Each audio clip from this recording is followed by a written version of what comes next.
Salut à tous et toutes, bienvenue sur le plateau de la télé Burkina Info pour échanger sur la participation citoyenne dans le processus électoral avec deux invités sur ce plateau, Urbain Yamego du CIFDA et Lydia Zango de la CODEL. Bien sûr, avec la CODEL, nous échangeons donc sur la participation citoyenne dans le processus électoral. Vous savez que les Burkinabés sont appelés en 2020 dans une année à une échéance électorale très importante pour les uns et les autres.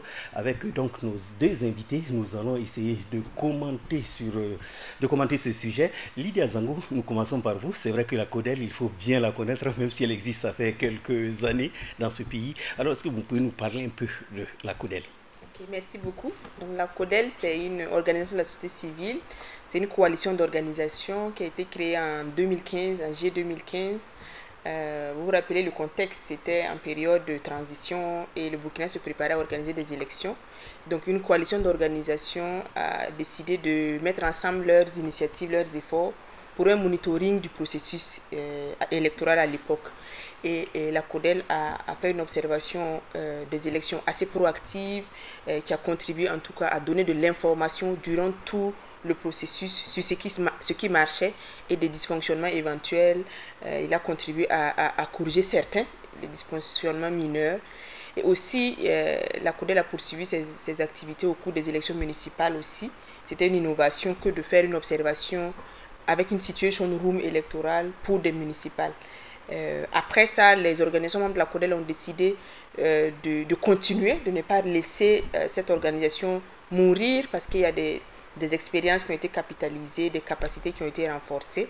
Donc la CODEL a décidé de poursuivre son action et elle s'est pérennisée, elle a obtenu donc, ces documents de la société civile. Maintenant, la CODEL travaille aussi sur le suivi citoyen des politiques publiques. Après les élections, des engagements ont été pris, un plan de développement économique et social a été adopté. Donc la CODEL accompagne ses membres dans le suivi donc, des politiques publiques. Mais pour ce qui nous réunit aujourd'hui, c'est le processus électoral. Donc, elle revient avec ce qui est vraiment son cheval de bataille, le suivi citoyen du processus électoral. Oui, le suivi citoyen du processus électoral, c'est vrai, Urbain Yamego, le Burkina Faso a choisi un modèle de société qui est la démocratie où le pouvoir d'État se conquiert à travers les urnes et on sait que les citoyens jouent un rôle très important, notamment les citoyens électeurs. Alors, qu'est-ce qu'on peut comprendre par la participation citoyenne dans le processus électoral? Alors, je commencerai déjà par remercier la CODEL d'avoir associé, en tout cas le CIFDA, donc, dans le cadre donc, de cette émission donc, de sensibilisation du public, je dirais dans la phase préélectorale. Et c'est une bonne initiative que d'avoir contribué à institutionnaliser justement la CODEL, de sorte que ce ne soit pas, j'allais dire, une organisation qui s'est créée ponctuellement ou un réseau qui s'est créé ponctuellement et qui disparaît immédiatement après le processus électoral. Et il est important que des organisations comme la CODEL soient spécialisées sur ces questions-là et puissent s'investir aussi bien donc dans la phase donc, post-électorale, donc après les élections donc 2015-2016, mais aussi dans la phase donc préparative donc aux échéances donc de 2020. Pour ce qui est de la question donc de la participation, vous savez que c'est un droit du citoyen, un droit humain fondamental, le droit, j'allais dire, de participer à la gestion des affaires publiques, soit en tant qu'électeur, soit en tant que personne éligible. Et c'est un droit qui est reconnu donc à tout citoyen et en tant que tel, chacun est amené, j'allais dire, à faire usage donc, de ce droit-là. Et participer au processus électoral suppose que l'on puisse soi-même être, j'allais dire, éclairé pour pouvoir faire un choix. Parce que c'est vrai qu'on est dans des pays où la grande majorité des gens sont analphabètes et même au niveau donc, des personnes qui sont lettrées, le choix n'est pas toujours rationnel, le choix n'est pas toujours éclairé, il n'est pas toujours fondé donc, sur, j'allais dire, des raisons objectives liées par exemple soit à la personnalité des candidats, soit à la qualité donc, des programmes. Et il est de la responsabilité justement donc, des acteurs de la société civile que nous sommes, et notamment donc, au niveau donc, de la CODEL, d'apporter l'information qu'il faut pour permettre aux citoyens qui souhaitent prendre part au processus électoral de le faire de façon libre et éclairé. Et éclairé. Justement, c'est vrai que quand on parle du processus électoral, il y a le citoyen électeur, même si on dit que lui, peut-être c'est la finalité, c'est aller dans l'urne, mais avant lui, il y a bien sûr ces citoyens qui sont organisés dans des organisations de la société civile. Justement, comment vous voyez, par exemple, les organisations de la société civile travailler à ce que la participation citoyenne soit une bonne chose, une réalité, quoi, de vrai. Okay. C'est vraiment un aspect très très important. Mais déjà au Burkina, il y a beaucoup d'organisations qui sont impliquées dans l'information et l'éducation électorale. La base du travail, c'est de dire que pour qu'on puisse avoir des institutions légitimes, des autorités légitimes, il faut que les citoyens soient suffisamment informés, qu'ils connaissent les enjeux et qu'ils puissent aller participer au processus et donner leur voix. Donc les organisations de la société civile sont impliquées dans les sensibilisations des citoyens depuis plusieurs années déjà. C'est vraiment donner l'information. Quels sont les enjeux qui sont là pour le processus électoral? Pourquoi je dois participer? Est-ce que ma voix compte ou pas? Comment je dois faire le choix? Sur quels critères je dois me baser pour choisir les personnes? Donc c'est vraiment le travail des sociétés civiles. Et surtout que les organisations apolitiques, on sensibilise pas pour un cas, mais on sensibilise pour que les citoyens aient l'information juste et vraie et puissent faire un choix. Oui. C'est pour ça que leur travail est très important dans la participation citoyenne. Oui, alors justement, Urbain Yamego, c'est vrai que vous avez un peu effleuré ça, parce que quand on parle d'élections, on voit des programmes, on voit des candidats, on voit maintenant des électeurs. Alors justement, est-ce qu'aujourd'hui, quand on regarde au Burkina Faso, le problème de l'offre politique, est-ce qu'il ne se pose pas? Écoutez, en qualité, peut-être en quantité, et peut-être il n'arrive pas à travers ces programmes, on n'arrive pas à décider peut-être de potentiels électeurs, si je peux le dire. Bon, c'est à se poser d'abord la question, est-ce que véritablement nous avons une population suffisamment, je dirais, mature du point de vue politique pour décider sur la base justement des programmes électoraux? Est-ce que ce n'est pas ce qui fait aussi que la qualité de l'offre n'y est pas? Parce que si on sait que les citoyens sont suffisamment consciencieux et ne se détermineront que sur la base donc, de la qualité du programme, je pense que les partis feront aussi cet effort-là. Mais vous trouverez des partis politiques qui produisent effectivement un programme de qualité, mais qui vont rencontrer une difficulté donc, sur le terrain parce qu'ils n'ont peut-être pas les moyens qu'il faut. Ils ne sont peut-être pas suffisamment implantés à travers le territoire pour pouvoir effectivement aller à la rencontre donc, des électeurs pour solliciter donc, leur suffrage.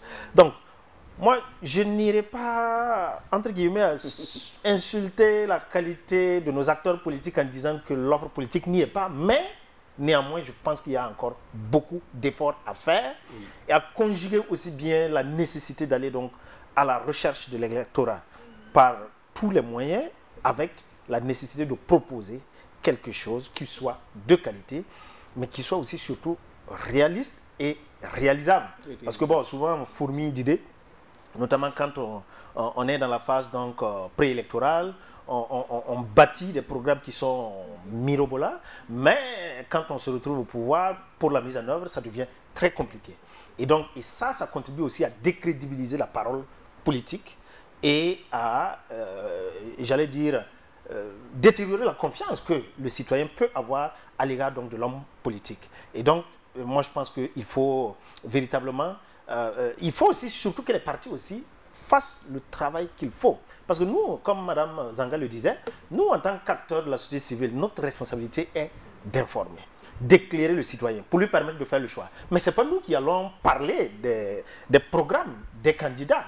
On peut tout au plus peut-être faire une analyse comparative donc, des différents programmes pour permettre aux citoyens donc, de l'éclairer. Mais nous n'allons pas dire le programme de tel parti est beaucoup mieux bâti que le programme de tel autre est plus réaliste que... Donc, on est dans une position malheureusement inconfortable qui fait qu'on ne peut pas se prononcer directement sur la qualité des programmes, si ce n'est juste faire une comparaison objective, quitte à laisser donc maintenant le soin aux citoyens donc de décider. Ok, alors Madame Lizanga, je vous pose la question peut-être autrement. C'est vrai que votre mission au niveau de la CODEL, c'est le suivi des politiques publiques et vous êtes dans des structures aussi qui font des évaluations, genre des sondages pour comprendre peut-être la compréhension des citoyens sur ces politiques publiques. Alors quand vous faites dans ces sondages, est-ce que vous arrivez souvent à comprendre pourquoi les programmes politiques n'arrivent pas à inciter peut-être leur intérêt quelque part?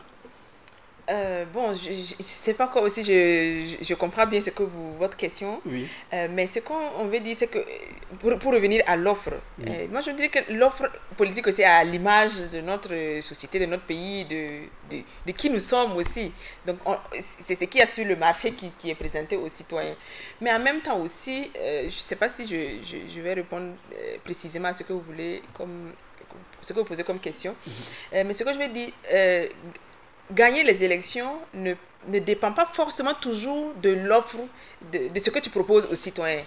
Parce qu'il y a beaucoup d'enjeux qui entrent en compte. On ne gagne pas les élections parce qu'on a forcément le plus bon programme aussi. Hein, donc ça aussi.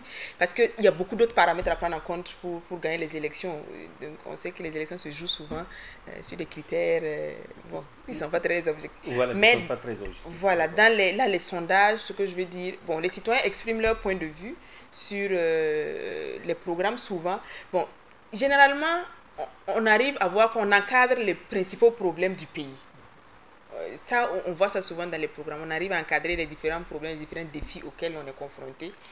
Et on propose des solutions. Maintenant, c'est dans la mise en œuvre, comme M. Yamego disait, que souvent on se confronte à des difficultés. On peut ne pas réaliser les prévisions de départ. Oui, alors Urbain Yamego, c'est vrai que la participation citoyenne, c'est vrai que ça a toujours été un problème.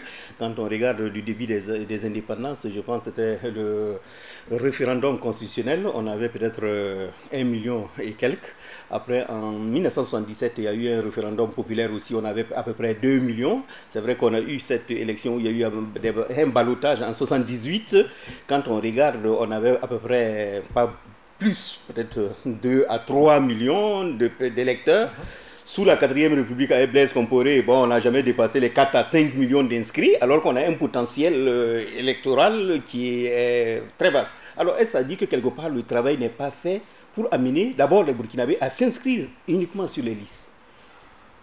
Écoutez, moi je pense que si, en tant qu'organisation ayant participé au processus électoral donc de 2015, nous étions de ceux qui avaient proposé effectivement que l'on puisse faire un croisement entre la liste donc, de l'ONI et le fichier électoral, et pourquoi pas que l'on permette que l'on puisse voter avec la carte nationale d'identité.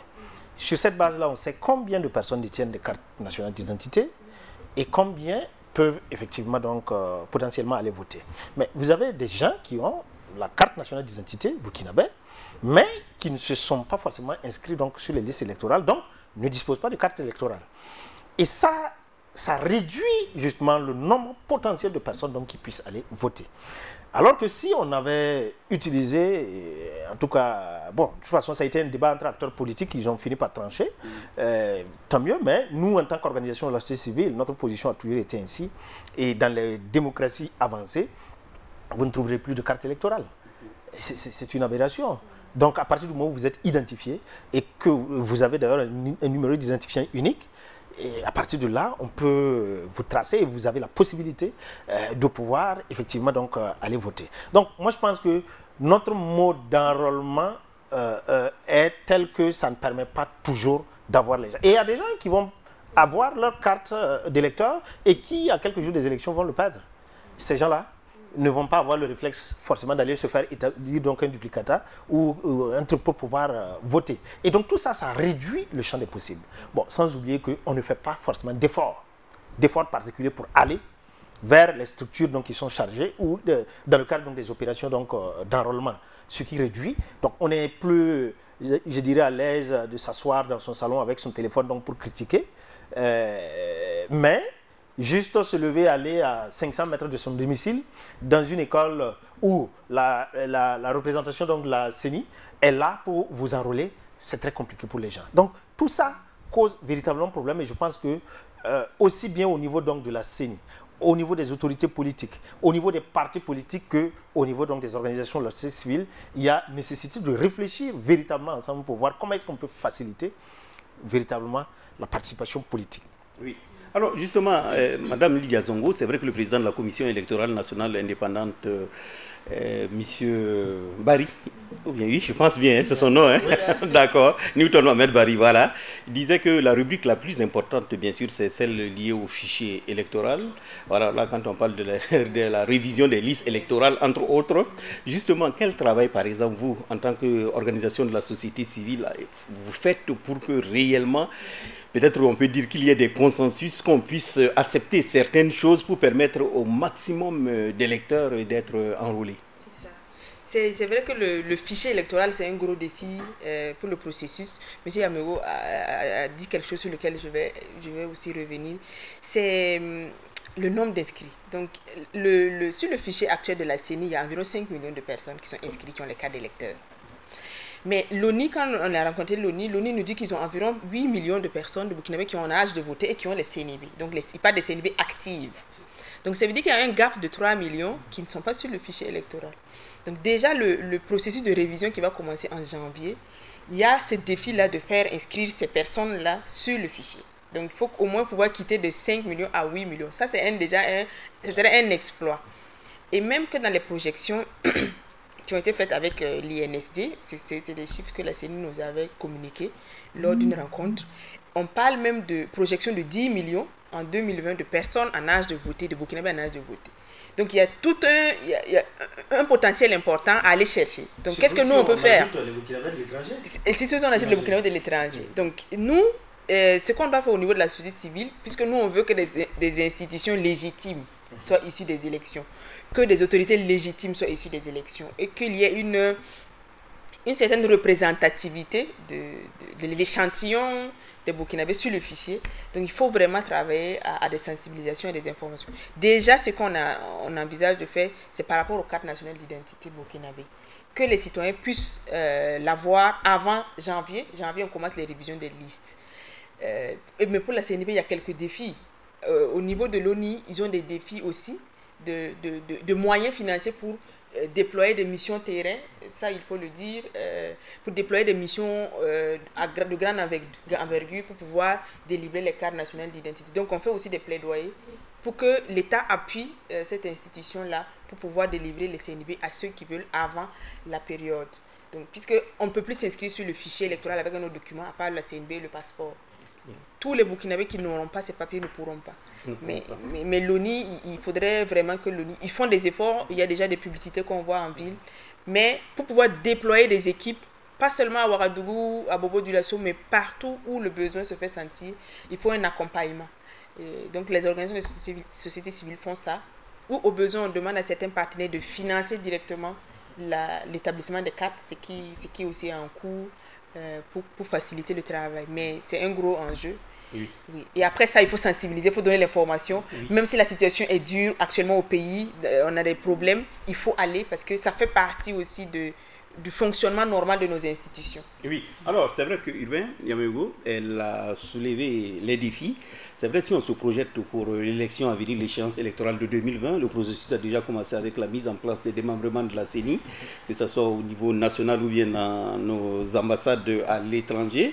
Et à partir de janvier, bien sûr, c'est la révision des listes électorales jusqu'en mars. Alors, il y a un autre défi, le contexte sécuritaire. Alors, justement, quand on se projette, alors, quelle peut-être lecture on peut avoir de ce défi à relever? Alors, mener à bien le processus électoral et tenir compte aussi du défi sécuritaire. Tout à fait. Il faut dire d'abord qu'on n'a pas d'autre choix que de faire avec le défi sécuritaire. Il y a des pays aussi bien à côté que loin de nous qui ont connu des situations... le Mali, je dirais, présidentiel. Exactement, dans le contexte donc d'insécurité.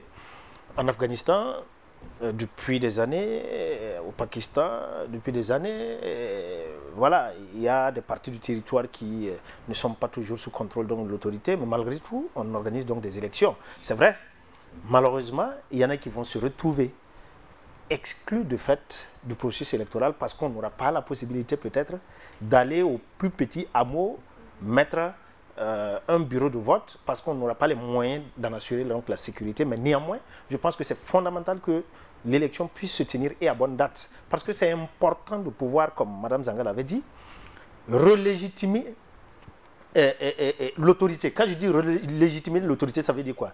Aussi bien l'autorité actuelle au pouvoir qui ressollicite donc un nouveau mandat a besoin de cette relégitimation que éventuellement ceux de l'opposition qui pourraient éventuellement être élus ont besoin aussi de cette relégitimation.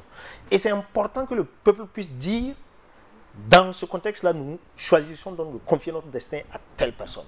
Et à partir de là, je pense que on devrait pouvoir se ressaisir et essayer de regarder dans la même direction.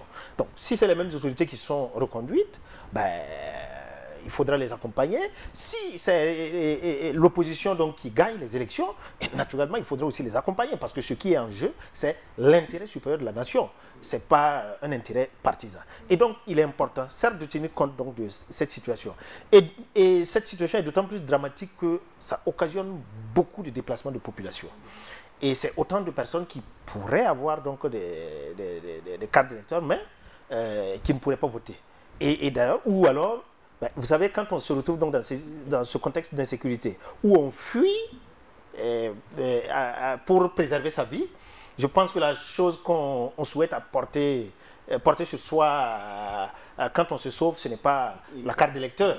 Bon, tout au plus, ça pourrait être la carte d'identité parce que, bon, vous voulez que si jamais on vous arrête et qu'on vous contrôle, vous puissiez avoir donc la possibilité donc de présenter et d'attester que, voilà. Mais c'est un vrai problème.